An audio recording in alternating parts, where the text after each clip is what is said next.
Hello everyone, welcome to seek study smartly. क्या हाल चाल सभी के? मुझे लगता है सारे के सारे अच्छे होंगे, सभी के एग्जाम अच्छे गए होंगे। लेकिन काफी सारे बच्चों के जो मैसेज मेरे पास आ रहे थे कि सर यूजीसी नेट का एग्जाम का जो लेवल है अब की बार बहुत ही ज्यादा हाई था, बहुत ही ज्यादा टफ क्वेश्चन है जो डाले हुए थे एग्जाम के अंदर। तो डियर फ्रेंड्स, इस वीडियो के अंदर मैं आपको सारी बातचीत बताने वाला हूं। जो जो पहली बार इस चैनल के ऊपर आया है, आपका अपना चैनल है सीक स्टडी स्मार्टली 3S के ऊपर, आपको यूजीसी नेट से रिलेटेड सारे के सारे नोटिफिकेशन टाइम टू टाइम मिलते रहते हैं और बिल्कुल ऑथेंटिक इंफॉर्मेशन मिलती है। तो प्लीज सभी बच्चे चैनल को सब्सक्राइब करके इस वीडियो को लाइक एंड शेयर कर दें अपने फ्रेंड्स के साथ जिनके दिल में एक फूबिया टिक गया है कि एग्जाम बहुत ही ज्यादा डिफिकल्ट है। उन सभी बच्चों के लिए ये वीडियो है। और जो भी यूजीसी नेट का एग्जाम 2024 के अंदर जून के अंदर देने वाला है, सारे बच्चे इस वीडियो को एंड तक देखना। मैं आपको बहुत सारी चीजें हैं, काम की चीजें बताने वाला हूं कि प्रिपरेशन कैसे होगी, किस तरीके से आप अपना एनआरजीआरएफ क्रैक कर सकते हो और क्या ये बात सही है। क्योंकि बहुत सारे बच्चे मेरे को यही बोल रहे हैं कि सर हमें अब एग्जाम नहीं देना क्योंकि हम थक चुके हैं एग्जाम देकर के, और ऊपर से सिलेबस भी चेंज होने वाला है और ऊपर से एंटी एग्जाम को भी बहुत ज्यादा डिफिकल्ट करता जा रहा है। तो देखो डियर फ्रेंड्स, मैं आपको बता देता हूं, कभी भी आप कोई भी एग्जाम देते हो, कॉम्पिटिटिव एग्जाम है, ठीक है, आप एक चीज जरूर मान के चलना उसके अंदर कि 50% तक आपको सिलेबस है जो आपके सिलेबस से वहां से क्वेश्चन आएंगे, वो भी मोल्ड करके। ठीक है, जो कॉम्पिटिटिव एग्जामिनेशन होते हैं उसकी बात मैं आपको बता रहा हूं। ठीक है, बाकी सारे के सारे जो क्वेश्चन है वो बाहर से आने लग चुके हैं। जो यूजीसी का एग्जाम है उसकी बात मैं अगर करूं तो ठीक है, तो फिर भी डरना नहीं है आपको कि यार सारे क्वेश्चन बाहर से आ रहे हैं, कैसे तैयारी होगी, क्या ही हो जाएगा। अब ऐसा कुछ भी नहीं है डियर फ्रेंड्स। आप पहले इस पूरे के पूरे कंसेप्ट को सुनना, उसके बाद अपनी बातचीत करना कि हाँ आपको एग्जाम देना चाहिए या नहीं देना चाहिए। क्योंकि काफी बच्चे बोल रहे हैं सर इतना हार्ड एग्जाम कर दिया, इतना डिफिकल्ट एग्जाम कर दिया, इससे अच्छा तो यूपीएससी की तैयारी कर लेते हैं, सारा बच्चों वाला खेल होता है उसके अंदर, तो कंसिस्टेंसी मेंटेन करो पेपर निकल जाता है। बिल्कुल नहीं, ऐसी बात बिल्कुल भी नहीं है डियर फ्रेंड्स। आप इस वीडियो को एंड तक जरूर देखना, मैं आपको सिलेबस चेंज के बारे में भी बताऊंगा और साथ ही साथ एग्जाम डिफिकल्टी के बारे में भी यहां पर बातचीत करेंगे, और इन फ्यूचर जो एग्जाम आने वाला है 2024 में उसकी डिफिकल्टी के बारे में भी बातचीत यहां पर की जाएगी। सबसे पहले डियर फ्रेंड्स मैं आपको एक बात बता देता हूं, सबसे पहले कोई भी एग्जामिनेशन होता है उसकी स्टार्टिंग करते ही हम क्या करते हैं, सबसे पहले हमारे पास एक सिलेबस होना चाहिए। ठीक है, एक सिलेबस जो भी है। अब बहुत सारे बच्चे बोल रहे हैं सर अभी से तैयारी कर देनी चाहिए या जनवरी के एंड तक तैयारी करनी स्टार्ट करें, क्योंकि सर सिलेबस चेंज होने वाला है, हमें नहीं पता सिलेबस कब चेंज होकर के आएगा। देखो डियर फ्रेंड्स, मेन जो मुद्दा है ना सिलेबस वाला, ठीक है, उस पे ध्यान दो। सबसे पहले हमारे पास सिलेबस होना चाहिए, इसके अकॉर्डिंग हम लोग किसी भी चीज की प्रिपरेशन करना स्टार्ट करते हैं। अब यहां पर सिलेबस की अगर मैं बात करूं तो सिलेबस चेंज होने वाला है। काफी सारे बच्चों के मन में यही है कि सर एग्जाम नहीं देंगे, एक तो डिफिकल्ट एग्जाम आ रहा है, ऊपर से सिलेबस भी चेंज हो जाएगा, थोड़ा और डिफिकल्ट हो जाएगा, एग्जाम तो हमारा क्रैक नहीं होगा। 2024 में तो जीआरएफ की सोच रहे हो, हमारा तो नेट भी नहीं होगा। ये सारी बातें बच्चे हैं जो काफी सारे मुझे बोल रहे हैं, और जो बिगिनर बच्चे हैं ना उनको भी डराया जा रहा है कहीं ना कहीं। मतलब जो अभी तैयारी करी नहीं है कहीं किसी भी बच्चे ने, जो बिगनर है यानी कि पहली बार आगे 2024 में एग्जाम देंगे, उसके भाई बंधु या उनके फ्रेंड्स लोग हैं जो एमकॉम के अंदर थे या जिन्होंने एग्जाम दिया अब की बार, उनको भी डराया जा रहा है कि यार एग्जाम मत देना, ये वाला तो बहुत डिफिकल्ट है, मैं तो 4 बार एग्जाम देके आ चुकी हूँ या आ चुका हूं।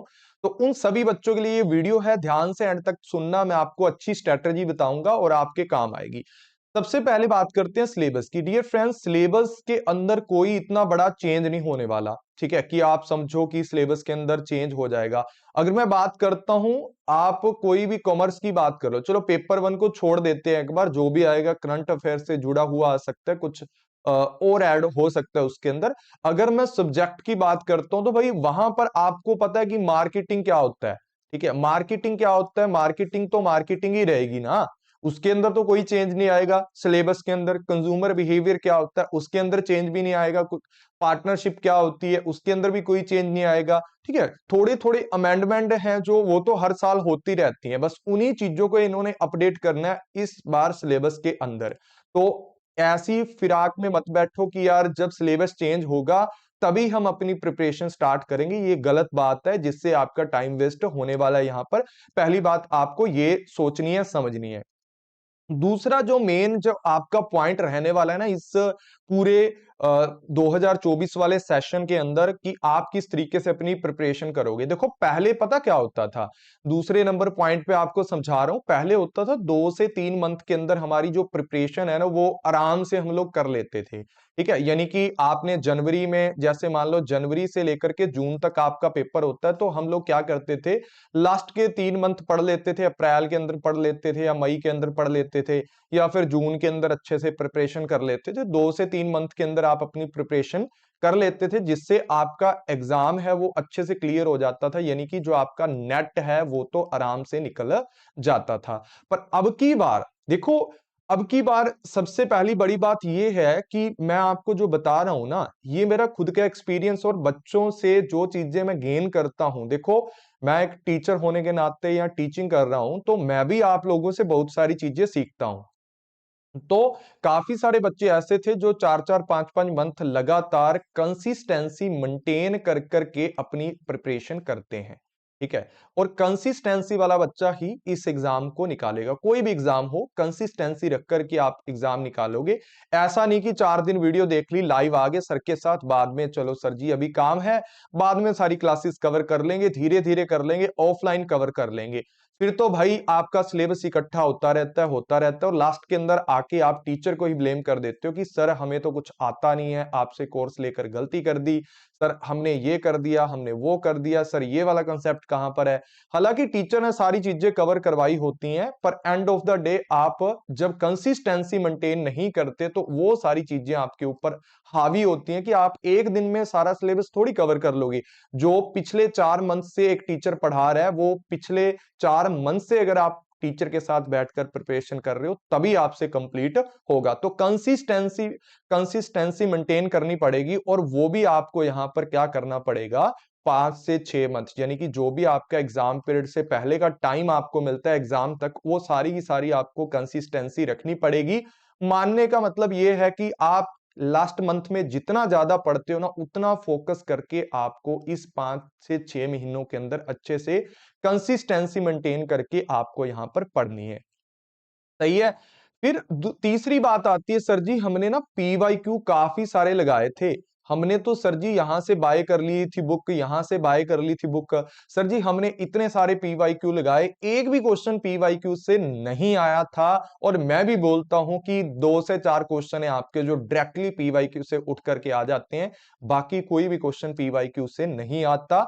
ये आप भी गलत सोच रहे हो। ठीक है, क्यों?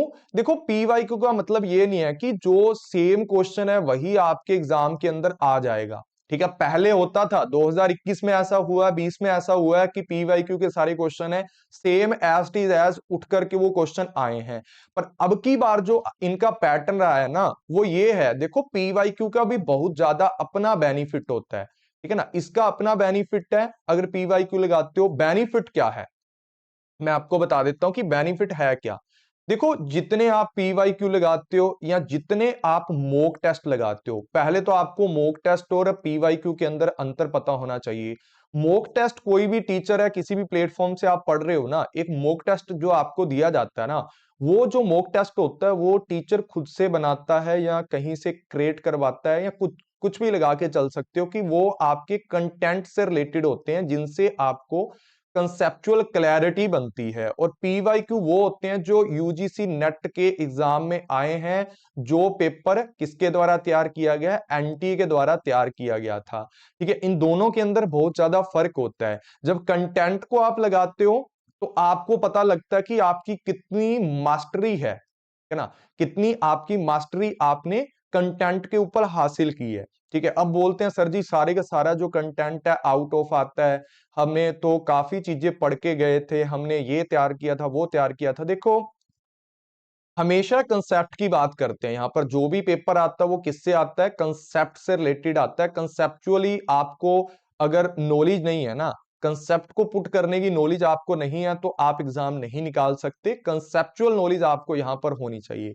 कहने का मतलब ये है कि अगर पिछली बार स्केयर ऑफ ऑपोजिशन से अगर पेपर वन की बात करता हूं तो आपका लॉजिकल रीजनिंग की बात करते हैं, वहां से एक टॉपिक है स्केयर ऑफ ऑपोजिशन, उसके 3 क्वेश्चन आते हैं एग्जाम के अंदर। कभी 2 आ जाते हैं, कभी 3 क्वेश्चन आ जाते हैं। मूड एंड फिगर है उसके क्वेश्चन आ जाते हैं, ठीक है। यहाँ मैथ से आ जाता है, डीआई से आ जाता है। अब देखो डीआई की अगर मैं बात करूं ना, सेम पैटर्न चल रहा है पीछे से, कि आपको क्या दिया जाएगा, एक टेबल दी जाएगी, ठीक है। आपको क्या किया जाएगा, एक पूरी टेबल दी जाएगी जिसके अंदर ऊपर टोटल नंबर बता दिए जाएंगे, यहाँ पर कुछ कॉलेज के नाम दिए जाएंगे, या ABCD कॉलेज का नाम हो गया, ठीक है। यहाँ पर बॉयज की संख्या दी जाएगी, यहाँ पर परसेंटेज दी जाएगी कि कौन सा बंदा अपीयर था, कौन सा बंदा मतलब अपीयर नहीं था, ठीक है। ये या कौन सा क्वालिफाइड है, कौन सा अनक्वालिफाइड है, इस तरीके से आपको। और वहां से गर्ल्स का डाटा आपको नहीं दिया जाएगा, यहाँ पर आपने यहां से निकालना होगा कि कितने कॉलेज के अंदर स्टूडेंट है, उनमें से बॉयज इतने हैं, तो गर्ल्स का डाटा आप इजिली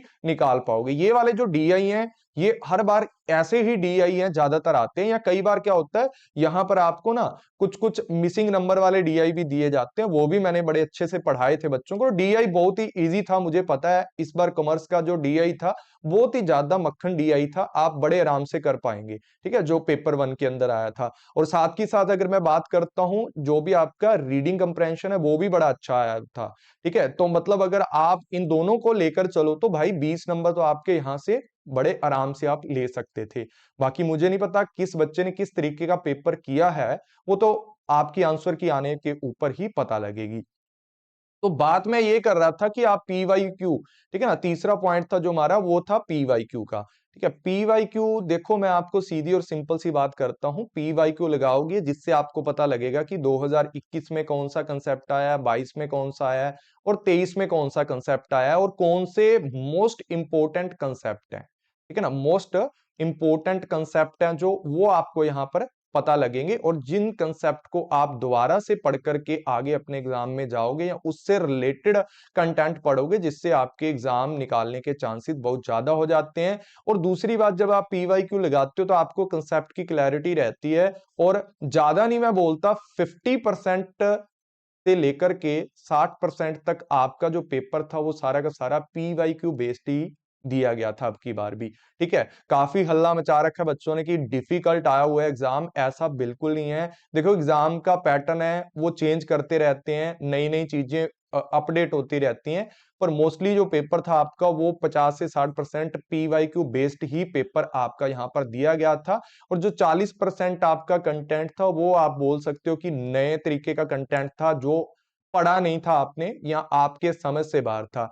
अब सबसे बड़ी बात यह है यहां पर कि हम जीआरएफ कर पाएंगे कि नहीं कर पाएंगे, या हमें कैसे पता लगेगा कि हमारे नंबर इतने ज्यादा। देखो ये जो 40% कंटेंट था ना, वो हर बच्चे के लिए, हर स्टूडेंट के लिए ही नया था, ठीक है। और आपको अगर मैं एक बात बताऊं कि आपका जो एग्जाम है ना, वो स्टूडेंट को कंपेयर करके ही रिजल्ट दिया जाता है। कोई क्राइटेरिया नहीं है यहां पर कि आपको इतने मार्क्स लेने ही हैं पेपर वन में, या पेपर टू के अंदर 40% नंबर लेने हैं पेपर वन के अंदर, ऐसा बिल्कुल नहीं है। ऐसा नहीं है तो इसका मतलब है कि आप एग्जाम के अंदर जब भी जाते हो तो आपके एग्जाम के अंदर आपको ये ध्यान रखना है कि आपने सिर्फ अपने जो भी पास मार्क्स मार्क्स हैं वो नहीं लेने, आपने अपना कंपटीशन करना है, ठीक है। और कंपटीशन करना है मतलब एक ही सीट चाहिए आपको, एक सीट के लिए कंपटीशन करना है आपको। और आपको ये नहीं डरना कि यार पेपर इतना डिफिकल्ट है, भाई डिफिकल्ट है तो वो कठिन पेपर है तो सभी के लिए कठिन है ना,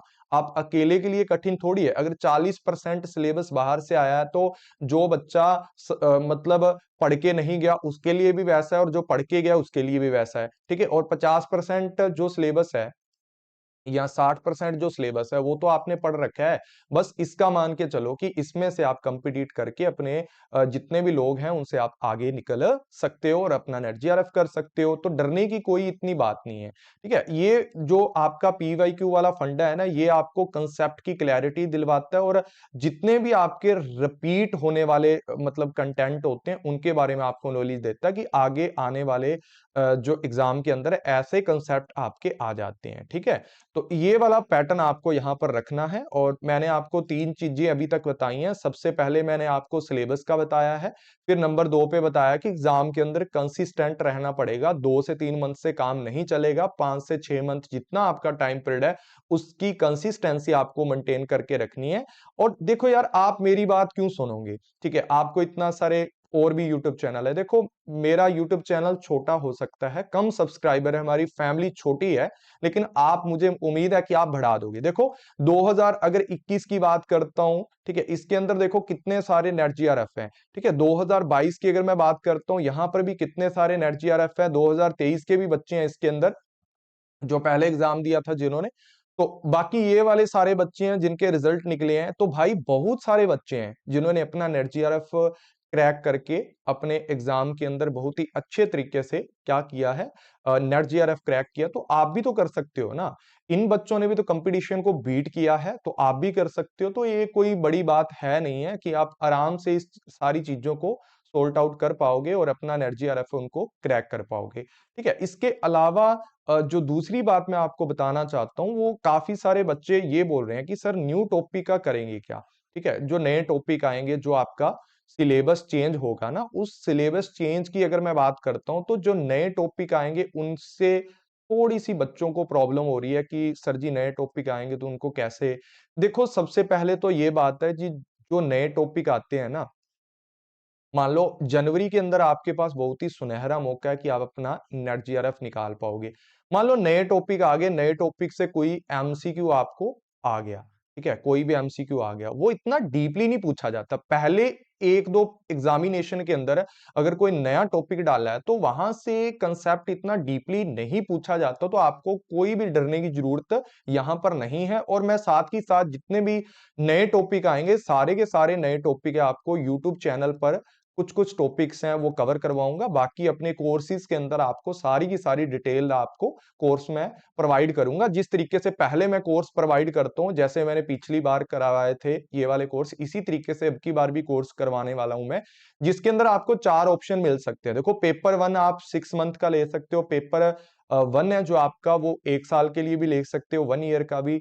और पेपर 2 है जो कॉमर्स एंड मैनेजमेंट, वो 6 मंथ का भी ले सकते हो, 1 ईयर का भी ले सकते हो, और कॉम्बो कोर्स भी ले सकते हो जिसके अंदर पेपर 1 6 मंथ का और पेपर 1 आपका कॉमर्स या मैनेजमेंट है वो भी 6 मंथ का ले सकते हो, और पेपर 2 और 1 जो 1 ईयर का भी ले सकते हो, ठीक है। उसके लिए आप यहाँ पर व्हाट्सएप नंबर दिया गया, इसके ऊपर आप मेरे साथ कॉन्टेक्ट कर सकते हो। चलो इंपॉर्टेंट बातें कुछ और भी है, मैं आपको बता देता हूँ।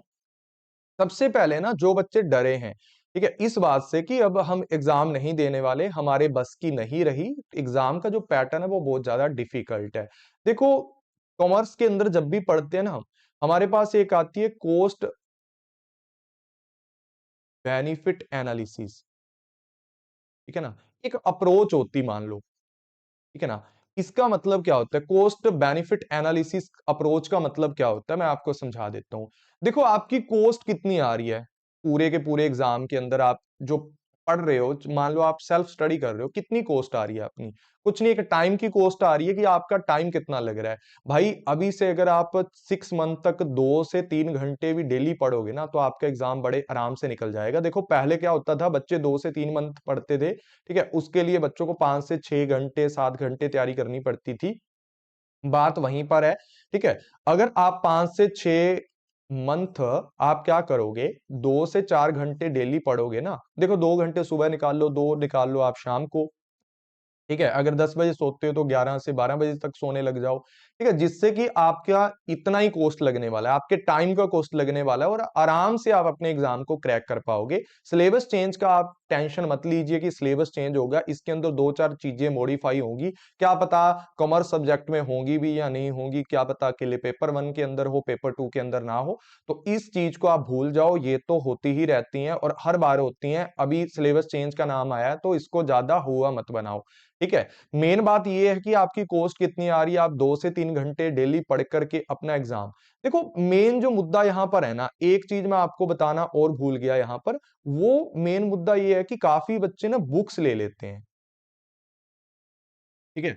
आप ना बुक्स वाइज पढ़ने लग जाते हो कि यार मैंने तो बस ये बुक्स पढ़नी है, कोई एचआरएम की बुक ले ली आपने या किसी भी प्रकार की बिजनेस इन्वायरमेंट की बुक आपने ले ली, भाई मैंने तो ये बुक है ना, ठीक है ना, इस बुक को पूरा पढ़ के और काम खत्म कर देना, इसके बाद मेरा कोई काम नहीं है, इसके बाद मेरे कंसेप्ट सारे क्लियर हैं, ठीक है। ऐसा बिल्कुल आपको नहीं करना, बुक वाइज आपको नहीं पढ़ना, ठीक है। आपको पढ़ना हमेशा कैसे है, टॉपिक वाइज, कि आपके कौन कौन से टॉपिक क्लियर है, कौन से टॉपिक इंपॉर्टेंट है, ठीक है। बुक के अंदर तो बहुत कुछ दिया होता है यार, बुक को पढ़ने बैठ गए तो समझ लो 1 साल बीत जाना है आपका ऐसे ही, ठीक है। तो टॉपिक वाइज आपको हमेशा तैयारी करनी है, जितने भी टॉपिक आपके नए नए हैं पुराने हैं, सारे टॉपिक्स को आप टारगेट रखो एक दिन के अंदर, ठीक है। मैं आपको बता देता हूं कैसे एग्जाम क्लियर होता है। टारगेट रखो कि एक दिन के अंदर 5 टॉपिक मैंने कंप्लीट करने हैं, 2 टॉपिक या 3 टॉपिक मैंने पेपर 1 के लेकर चलने हैं, या 4 टॉपिक है मैं पेपर 2 के लेकर चलने हैं, ठीक है। ये इस तरीके का टारगेट आप रखोगे, आप इजिली अपने पूरे के पूरे सिलेबस को कंप्लीट कर पाओगे और पता भी नहीं लगेगा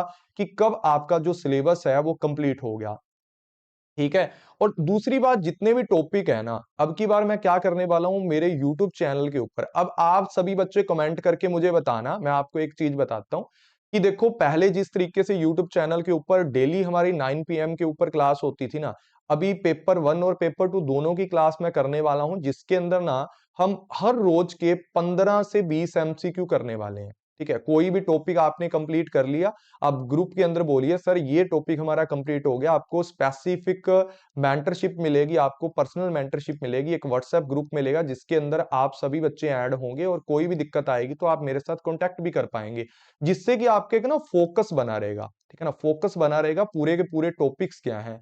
तीसरी यहां पर बात यह है कि जब भी आप ये एमसीक्यू बनाते हो ना, जो नई नई चीजें सीखोगे नए नए एमसीक्यू से, वो आपने अपनी कॉपी पे नोट करते जाना है, ठीक है। और काफी सारे बच्चे ये पूछते रहते हैं सर आपके बैच के अंदर इंग्लिश या हिंदी कैसा सिस्टम है। देखो अपने बैच के अंदर हमेशा ही हिंदी, और जब से मैं पढ़ा रहा हूं ना, तो एक साइड में इंग्लिश रहती है और एक साइड में हिंदी रहती है, इस साइड हिंदी रहती है, ठीक है। हिंदी वाले बच्चे भी इजिली समझ जाते हैं, और मोस्टली मेरे पास वैसे ही बच्चे आते हैं जो इंग्लिश और हिंदी बैकग्राउंड के हैं, तो ज्यादातर हिंदी बैकग्राउंड के बच्चे आते हैं, ठीक है, जो बच्चे पहले हिंदी पढ़े हैं, ठीक है। काफी इंग्लिश वाले भी आते हैं जिनको प्रॉब्लम नहीं होती, फिर हिंदी और इंग्लिश को इजीली समझ लेते हैं, तो ये कोई दिक्कत नहीं है, बोथ लैंग्वेज चलने वाला है आपका, दोनों भाषा के अंदर आपको पढ़ाऊंगा मैं, अच्छे से सारी चीजें कवर होंगी।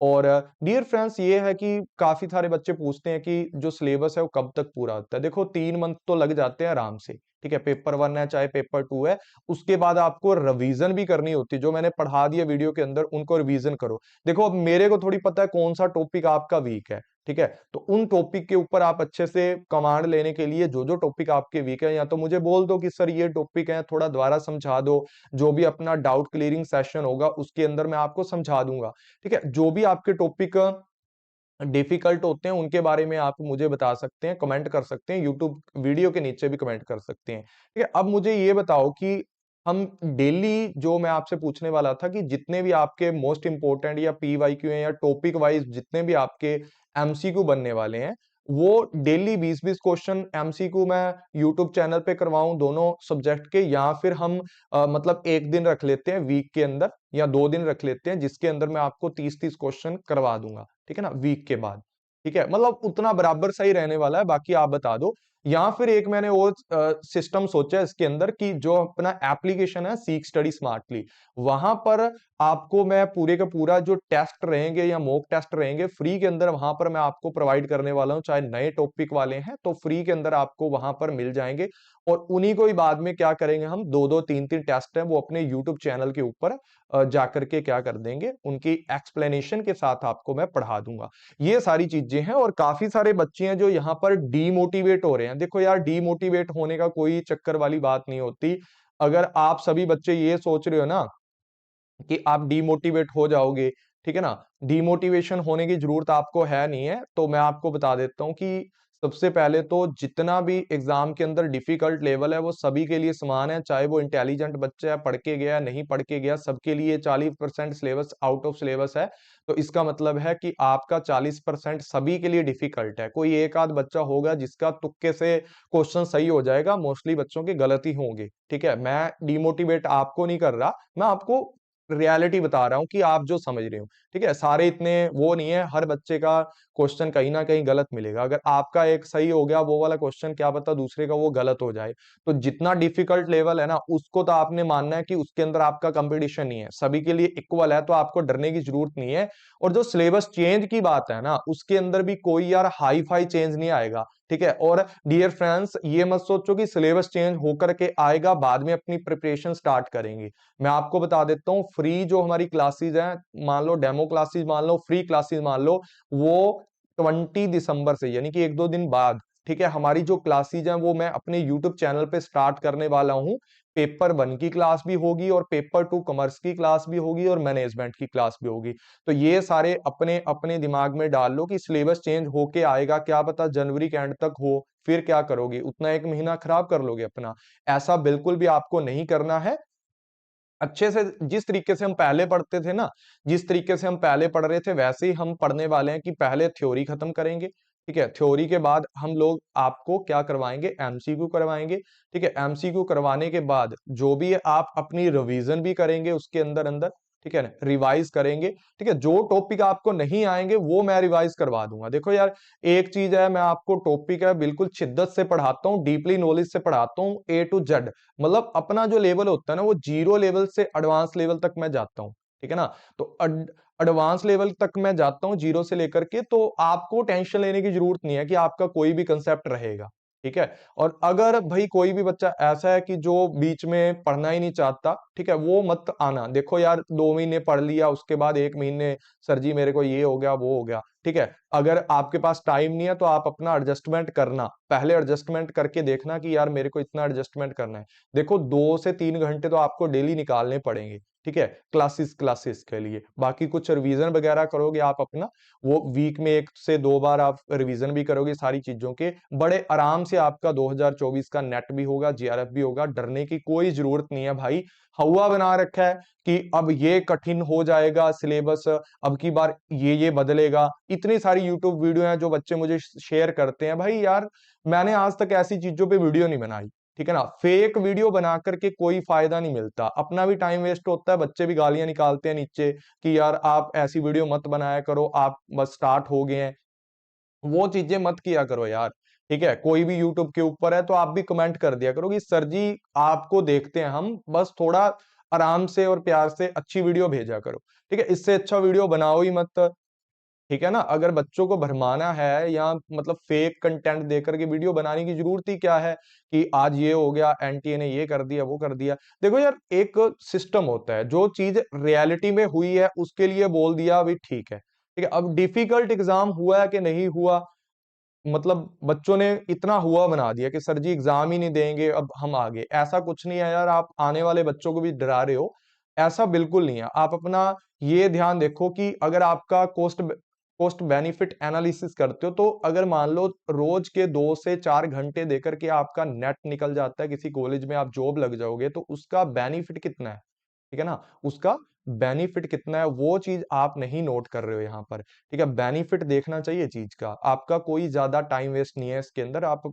आराम से प्रिपरेशन करो इसका, ठीक है? कोई बड़ा एग्जाम नहीं है, कोई हवा मत बनाओ इसको कि डिफिकल्ट एग्जाम आ जाएगा, ठीक है? अगर नहीं भी होना फिर भी कर देंगे एंटी, अगर बार बार ये चीजों को बोलोगे तो उन तक ये सारी बातें पहुंचती है कैसे न कैसे, ठीक है? तो इसको पहले ही आप बहुत ही ज्यादा अच्छे तरीके से साथ लेकर चलो हर चीज को, ताकि आपका जो एग्जाम है बहुत ही ज्यादा इजीली वे से कंप्लीट हो जाए।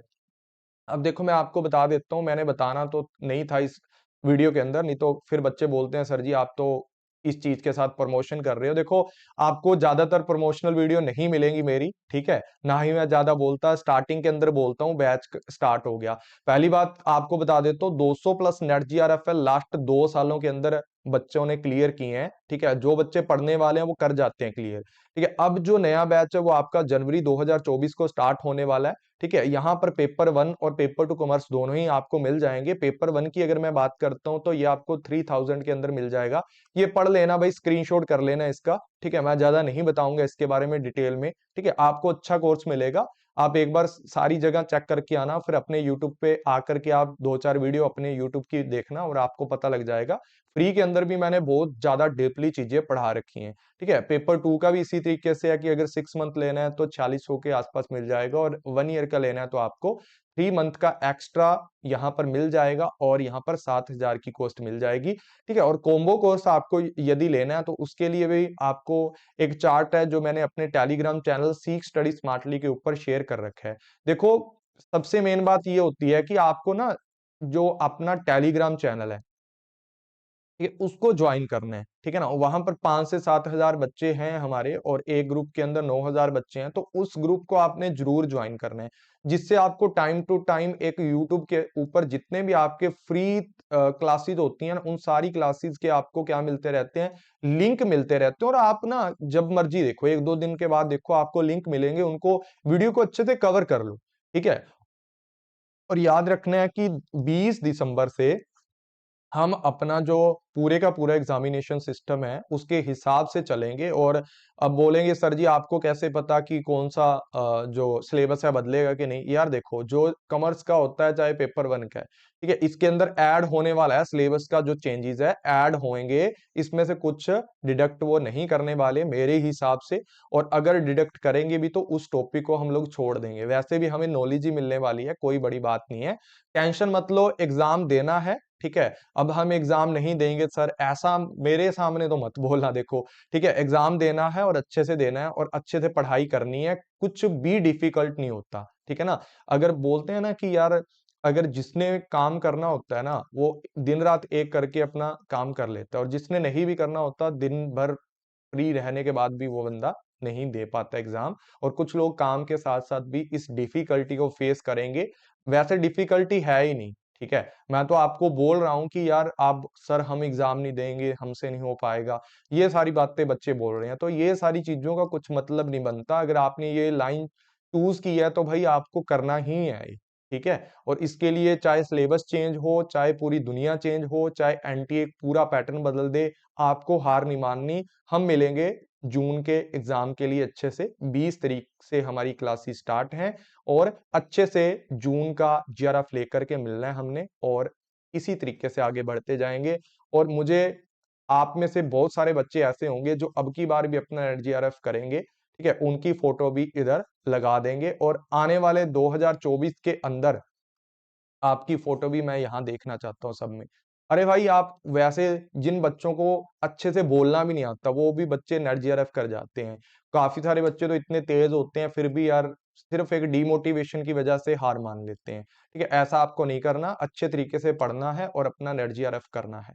Okay, take care, bye bye. Video अच्छी लगी तो लाइक एंड शेयर जरूर करना, और अपने ऐसे फ्रेंड्स लोग को शेयर करना जो नेट का एग्जाम नहीं देना चाहता। देखो यार, सारे प्लेटफॉर्म ट्राई आपने कर लिए होंगे, एक बार अपना भी प्लेटफॉर्म है ट्राई करके देख लीजिए, आपको बहुत ही अच्छे रिजल्ट मिलने वाले हैं। Thank you everyone, take care, bye bye.